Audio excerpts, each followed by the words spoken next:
ओम शांति। आज 1 जुलाई 2026 बुधवार के प्यारे बाप दादा के अनमोल मधुर महावाक्य हैं। आज की मुरली के सार में प्यार के सागर बाबा ने स्वधर्म की स्मृति दिलाते कहा कि आत्मा का स्वधर्म शांति है। तुम्हारा निवास स्थान भी शांति धाम है।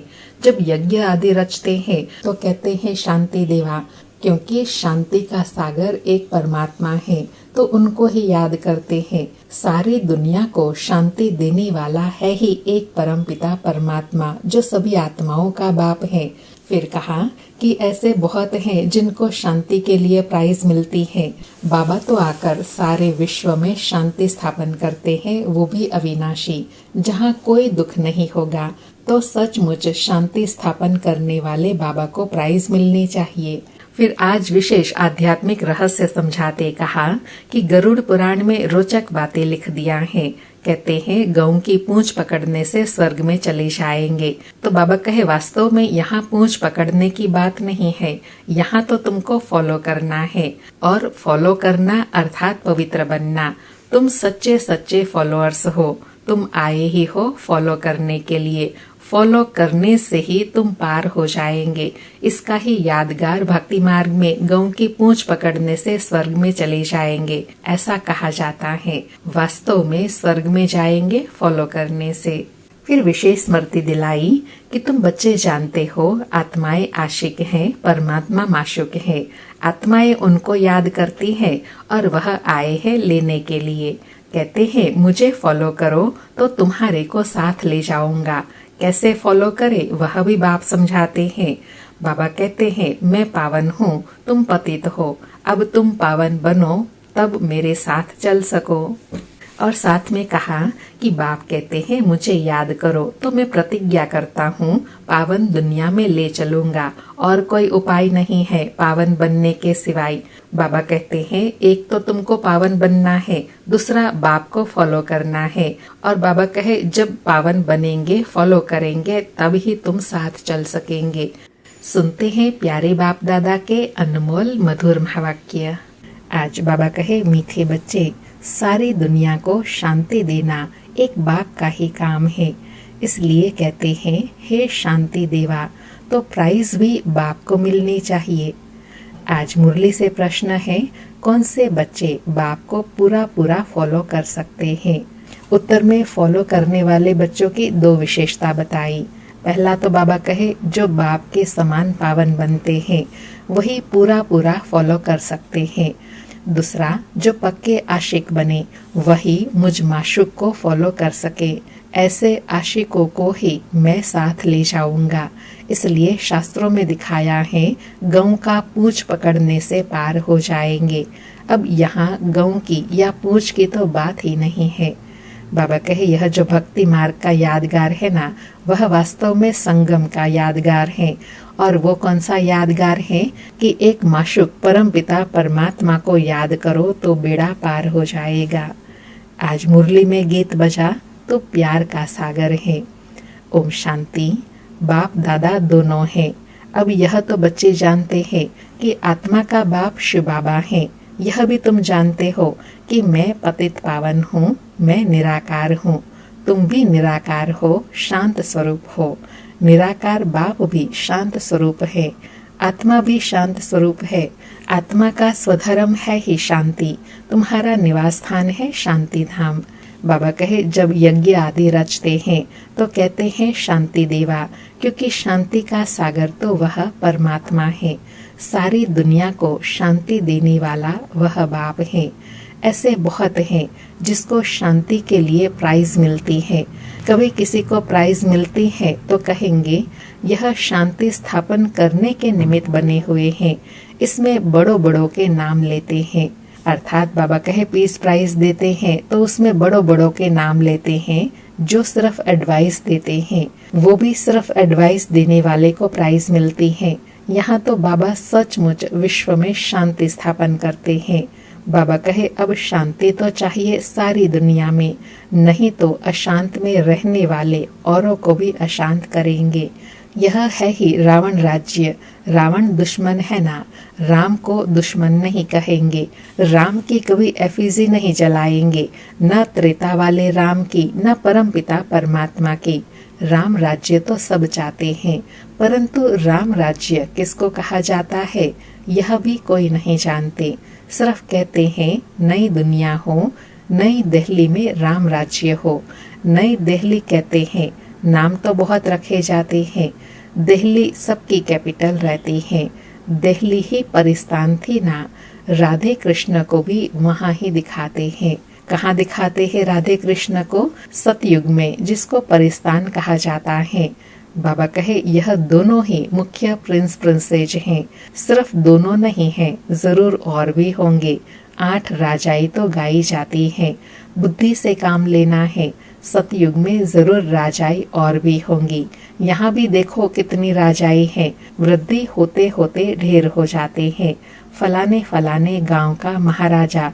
छोटे छोटे गांव भी बहुत है ना। सतयुग में इतने थोड़े ही थे। वहाँ तो लक्ष्मी नारायण का ही नाम वाला है।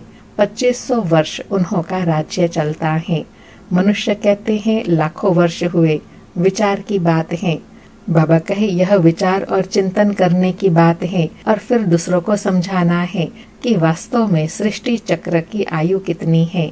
बाबा कहे यह है आत्मा के लिए भोजन।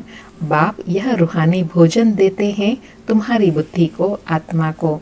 अर्थात बाबा कहे यह चिंतन करना, यह जैसे बाबा तुम्हारी आत्मा को भोजन देते हैं। जितना चिंतन करेंगे उतना आत्मा शक्तिशाली बनती जाएंगी। बाबा कहे तुम्हारी बुद्धि का ताला खुला है। ऋषि मुनि आदि सब कहते थे हम रचता और रचना को नहीं जानते हैं। अब तुम बच्चे ऐसे नहीं कहेंगे। तुम तो रचता और रचना के आदि मध्य अंत को जानते हो। तुम अपने 84 के चक्र को जान गए हो। आदि में तुम देवी देवता थे, फिर मध्य में रावण की प्रवेशता होने से विकारी बन गए हैं। अब है अंत। तुम जानते हो अभी पुरानी दुनिया का विनाश हो, फिर आदि होंगी। आदि में होगा राम राज्य। बाबा कहे यह सारी नॉलेज अभी तुम बच्चों की बुद्धि में है। मध्य में रावण राज्य शुरू होता है। अब रावण राज्य पूरा हो, फिर राम राज्य शुरू होगा। नर से नारायण बनना है ना। बाबा कहे नर से नारायण बनना है ना, तो फिर पुरानी दुनिया बदल नई दुनिया बनेगी ना। यह है सत्य नारायण की कथा। तुम जानते हो सर्वशास्त्रमय शिरोमणि श्रीमद् भगवत गीता है। श्रीमत मिलती है श्रेष्ठ बनने के लिए। श्री कहते हैं श्रेष्ठ को। बाबा कहे बच्चे जानते हैं एक गीता शास्त्र है, जिसे देवी देवता धर्म का शास्त्र कहा जाता है, जिससे देवी देवता धर्म की स्थापना होती है संगम पर। सतयुग में तो कोई पतित होते नहीं जो पावन बनाए। अब तुमको बाप समझाते हैं। क्या समझाते हैं? कि गीता को पतित पावनी कह नहीं सकते। गीता द्वारा पावन नहीं बन सकते हैं। गीता के भगवान को पतित पावन कहते हैं। बाबा बड़ा सूक्ष्म अंतर बता रहे हैं कि गीता को पतित पावनी नहीं कहेंगे, लेकिन जो गीता के भगवान हैं उनको पतित पावन कहेंगे। बाबा कहे यह अच्छी रीति याद करो। गीता है आदि सनातन देवी देवता धर्म का शास्त्र। गीता के समय ही महाभारी महाभारत लड़ाई लगी थी, जिससे अनेक धर्म विनाश हुए और एक धर्म की स्थापना हुई। गीता के लिए कहते हैं देवी देवता धर्म का शास्त्र। ब्राह्मणों का शास्त्र नहीं कहते हैं। ब्राह्मणों का नाम गीता में है नहीं। परम पिता परमात्मा ही आकर ब्रह्मा द्वारा इन सभी वेदों शास्त्रों आदि का सार बताते हैं। अब तुम समझते हो। क्या समझते हैं? कि सतयुग में तो ब्राह्मण होते नहीं, वहाँ है लक्ष्मी नारायण देवताएं। ब्रह्मा के बाद है विष्णु। चित्रों में दिखाया है ब्रह्मा द्वारा स्थापना विष्णुपुरी की। ब्रह्मा और विष्णु इकट्ठे तो नहीं होंगे। ब्रह्मा द्वारा देवी देवता धर्म की स्थापना होंगी। यह डिटेल में समझने की बातें हैं। अभी तुम बच्चे शिव बाबा से स्वर्ग का वर्षा लेते हो। हकदार है ना? क्योंकि बच्चे बने हैं तो हकदार हैं। अब वर्षा ले रहे हैं। बाबा कहे मुख्य धर्म है 4। श्रीमद् भगवत गीता है नंबर 1 शास्त्र, जिससे नंबर 1 धर्म की स्थापना होती है। फिर होते हैं इस्लामी बौद्धि। बाबा कहे नंबर 1 शास्त्र ही नंबर 1 धर्म की स्थापना करते हैं, जो सर्वोच्च बाप आकर सुनाते हैं। बाबा कहे फिर होते हैं इस्लामी बौद्धि। एक गीता ही है जिसमें श्रीमद् भगवत लिखा हुआ है और कोई शास्त्र में श्रीमत नहीं है। श्रीमद् इस्लामी व श्रीमद् बौद्धि शास्त्र नहीं गाया जाता, श्रीमद् भगवत गीता है ही एक। उससे कौन सा धर्म स्थापन किया? आदि सनातन देवी देवता धर्म की स्थापना हुई और स्थापना होती है अंत में। यह समझ की बातें हैं। अभी बाप हमको टीचर के रूप में पढ़ाते हैं, यह बुद्धि में रहना चाहिए। बाबा आप हमारे बाप है और टीचर भी हैं। बाबा पढ़ाई से सर्व की सद्गति करते हैं और सतगुरु भी ठहरा। बाप को सभी याद करते हैं। अब गीता में श्री कृष्ण का नाम डाल दिया है। वह तो ज्ञान का सागर है नहीं, उनको ज्ञान के सागर बाप ने ऐसा बनाया है। बाबा कहे इतनी ऊंची आकर शिक्षा देता हूँ, पढ़ाई पढ़ाता हूँ। जिस पढ़ाई से तुम इतना ऊंच बनते हो तो मैं तुम्हारा टीचर भी हुआ। बाप इसलिए हैं क्योंकि 21 जन्मों का वर्षा देते हैं। बाबा कहे यहाँ तुम नई बातें सुनते हो, शास्त्र आदि तो बहुत पढ़ते सुनते आए, अब तुम बाप द्वारा डायरेक्ट सुनते हो। आगे सब शरीरधारी मनुष्य द्वारा सुना था, अभी तुम समझते हो हम आत्मा असल में अशरीरी थे, पीछे फिर शरीर धारण किया है। बाबा भी अशरीरी हैं। शिव बाबा शिवलिंग बनाते हैं ना, आत्मा शरीर द्वारा उनको पूजती हैं। बाबा कहे तुम आत्माएं शरीर द्वारा शिवलिंग को पूजते हो, पुकारते भी हैं, हे परम पिता परमात्मा आकर हम पतितों को पावन बनाओ। लिंग की पूजा करते हैं, परंतु यह थोड़े ही समझते हैं कि यह पतित पावन बाप हैं जिसको हम पुकारते हैं। शिव भगवान है, ईश्वर है, बस ऐसे ही याद करते हैं। बाबा कहे शिव की पूजा आराधना करते हैं, लेकिन यह समझकर पूजा नहीं करते हैं कि वही पतित पावन है। उनको बाबा कहे तो बुद्धि में आए कि बाबा से वर्षा मिलना चाहिए, हमको वर्षा मिलता है तब हम पूजते हैं, अर्थात उनसे हमें कुछ न कुछ प्राप्ति होती है तब तो पूजते हैं, लेकिन क्या प्राप्ति होती है यह नहीं जानते। बाबा कहे भारतवासियों को वर्षा मिला जरूर है, कब मिला यह भूल गए हैं। अब तुम बच्चे समझते हो। बच्चे कहते हैं हम बाबा के पास आए हैं। शिव बाबा ब्रह्मा तन में आकर समझाते हैं। त्रिमूर्ति का नाम बाला है, त्रिमूर्ति मार्ग नाम भी रखा है। बाप की महिमा बहुत है। गीत में भी सुना, कौन सा गीत सुना? तो प्यार का सागर है, सर्व का सद्गति दाता है, सर्व को सुख शांति देने वाला है, सर्व का दुख हरता सुख करता है। बहुत प्यारा है ना। उनसे प्यारी चीज कोई और होती नहीं। जो बाप स्वर्ग का मालिक बनाए वह जरूर प्यारा होगा ना। वह है बेहद का बाप। बाप कहते हैं बच्चे मेरे से स्वर्ग की बादशाही मिलती है ना। तुम आत्माएं भाई भाई हो, अभी बाप द्वारा सुन रहे हो। सभी आत्माएं बाप को याद करती हैं, बाबा हमको आकर पावन बनाओ। अब आत्मा कहती है बाबा आया हुआ है पावन बनाने। कहते हैं बच्चे 5000 वर्ष पहले तुमको पावन बनाने आया था। अब मुझ बाप को याद करो तो तुम्हारे विक्रम विनाश होंगे और तुम्हारे सब दुख दूर हो जाएंगे। पुकारते भी है हे पतित पावन आओ, अथवा तालियां बजाते रहते हैं, रड्डियां मारते रहते हैं पतित पावन सीताराम, तो खुद पतित ठहरे ना। यह है ही नर्क, इसको रौरव नर्क कहा जाता है। बाबा कहे नर्क भी अभी क्या बन गया है, रौरव नर्क अर्थात अति तमो प्रधानता है। बाबा कहे गरुड़ पुराण में भी रोचक बातें बहुत लिख दी हैं कि यह करने से यह बनेंगे, यह होगा। फिर कह देते गऊ का पूंछ पकड़ने से स्वर्ग में चले जाएंगे। ऐसे बहुत कुछ लिखा हुआ है। अब जानवर की तो बात नहीं, तुम गौ माताएं हो ना, तुम्हारी पूंछ अथवा तुम्हारी पीठ जब तक कोई न पकड़े तब तक रास्ता मिल न सके। पूंछ तो है नहीं, कहते भी हैं तुम्हारी पूंछ पकड़कर तर जाएंगे। बाबा कहे अब यहाँ पूंछ तो पकड़ना नहीं है, परंतु फॉलो करना है। बाबा ने पूंछ पकड़कर पार होने का भावार्थ बताया, फॉलो करना। जब ऐसे फॉलो करेंगे अर्थात धारणा युक्त योग युक्त बनेंगे तब पार होंगे। तो बाबा कहे अब यहाँ पूंछ तो पकड़ना नहीं है परंतु फॉलो करना है। सन्यासियों के फॉलोअर्स तो बहुत हैं परंतु फॉलो करना अर्थात पवित्र बनना, तुम तो सच्चे सच्चे फॉलोअर्स हो। शिव बाबा कहते हैं मैं आया हूँ तुम सबको वापस ले जाने। तुम मुझे याद करो तो तुम्हारे पाप भस्म हो जाएंगे। पावन बनने बगैर फॉलो कर नहीं सकेंगे। शिव बाबा को पूरा फॉलो करना है। तुम यहाँ बैठे हो फॉलो करने के लिए।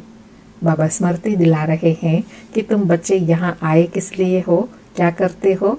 माता पिता बाप दादा को फॉलो करते हो, जिससे ही तुम इतना ऊंच पद पाते हो। बाबा कहे भक्ति मार्ग में भी मुझे याद करते आए हो। तुम जानते हो आत्मा आशिक है, परमात्मा माशूक है। आत्माएं उनको याद करती हैं और वह आए हैं लेने लिए। कहते हैं मुझे याद करो तो तुम्हारे को साथ ले जाऊंगा। कैसे फॉलो करो वह भी समझाते हैं। बाबा कहे फॉलो कैसे करना है वो भी समझाते हैं। क्या समझाते हैं? मैं हूँ पावन, तुम हो पतित, तो जरूर पावन बनना पड़े, जरूर फॉलो करना पड़े। विकारी तो फॉलो कर न सके, फॉलो करने लिए मेरे समान पवित्र बनो। बाबा कहे फॉलो करने का भावार्थ क्या है? बाप समान बनना। बाबा पावन है, पवित्रता का सागर है, तो हमको भी बाप समान पवित्र बनना है। तब कहेंगे फॉलो फादर। बाबा कहे क्या मैं पतितों को अपने साथ शांति धाम ले जाऊंगा? इतने सब मनुष्य भक्ति यज्ञ तप पुण्य आदि करते हैं मुक्ति पाने के लिए, क्योंकि यहाँ दुख है और चाहते हैं हम अपने घर वापस जाए। बाप कहते हैं पवित्र जरूर बनना पड़ेगा। बाबा कहे घर भी तब जा सकेंगे जब पावन बनेंगे। बाबा कहे मैं हूँ पावन, तब तो तुमको पावन बनाता हूँ। आऊंगा भी ब्रह्मा तन में, मैं रचता हूँ, मैं इस ब्रह्मा के तन में आता हूँ।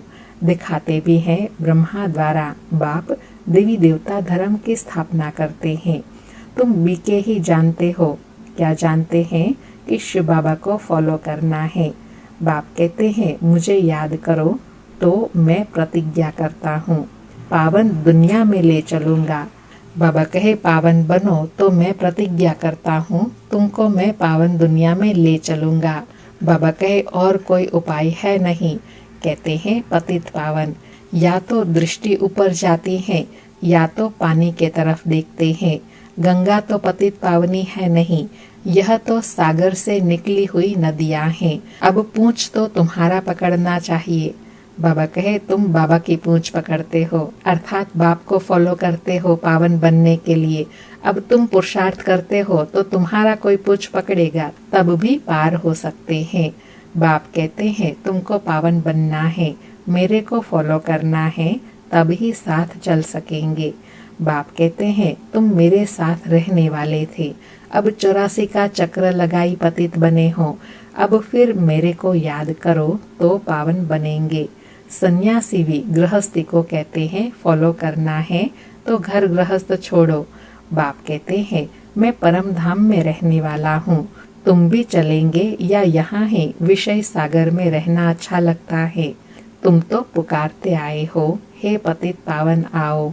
अब बाप आए हैं साथ ले जाते हैं। बाबा कहे पुकारा है ना, किस लिए पुकारा है? दुखों से मुक्त करने के लिए। तो बाबा कहे अब मैं इससे मुक्त करने के लिए तुमको अपने साथ ले जाता हूँ, पतित से पावन बनाता हूँ।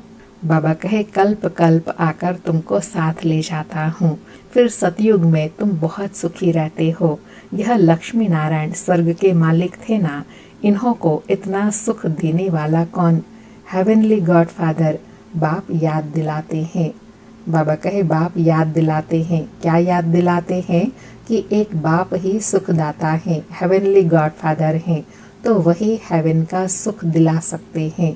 बाबा कहे तुम हमारी जयंती मनाते हो। परम पिता परमात्मा की जयंती सभी भारतवासी मनाते हैं। हमारा यह बर्थ प्लेस है। क्रिश्चियन थोड़े ही मानेंगे, वह तो क्राइस्ट को मानेंगे। शिव जयंती भारतवासी मनाते हैं। यह सर्व के पतित पावन बाप का बर्थ प्लेस है। बाप सबको सुख देने वाला है। सर्व को लिबरेट करने वाला है तो भारत कितना ऊंच है। बाप जानते हैं ड्रामा अनुसार जब हमारे बच्चे बहुत दुखी हो जाते हैं तब मैं आता हूँ वर्षा देने। बाबा कहे मेरा समय ही अति में आने का है। जब अति दुख में होते हैं तब मैं आकर वर्षा देता हूँ सुख में जाने का। बाप है ज्ञान का सागर, सुख का सागर। बच्चों को वर्षा दे रहे हैं, कहते हैं मुझे फॉलो करो। यह जानते हो हम आत्मा विकारी है, इसलिए शरीर भी विकारी ही है। सतयुग में आत्मा पवित्र है तो शरीर भी पवित्र मिलता है। अब बाप कहते हैं बच्चे पावन बनो, याद से ही तमो प्रधान से सतो प्रधान बनेंगे। अच्छा, मीठे मीठे सिकिलधे बच्चों प्रति माता पिता बाप दादा का याद प्यार और गुड मॉर्निंग। रूहानी बाप की रूहानी बच्चों को नमस्ते। हम रूहानी बच्चों की रूहानी माता पिता बाप दादा को याद प्यार गुड मॉर्निंग और नमस्ते नमस्ते। सारी मुरली से धारणा के लिए सार हैं।